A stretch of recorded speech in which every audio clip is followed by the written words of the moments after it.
এখন কিন্তু আমি চলে এসেছি শিলচরেই, শিলচরের একটু দূরে, জায়গাটার নাম ঠিক মনে নেই, তবে উধারবন্দ এরকম কিছু একটা নাম আছে।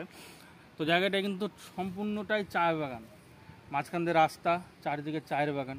তোমাদের আমি দেখাচ্ছি, দেখো সম্পূর্ণ চায়ের বাগান। এদিক দিয়ে যেদিক দিয়ে দেখতে পাবা সম্পূর্ণ কিন্তু চায়ের বাগান। এই দেখো এতটা কাছ থেকে চায়ের বাগান, লাইফে তো অবভিয়াসলি আমার প্রথম, কারণ আমি এর আগে পাহাড়ি এরিয়ায় আসিনি, এই ফার্স্ট আমি এসেছি।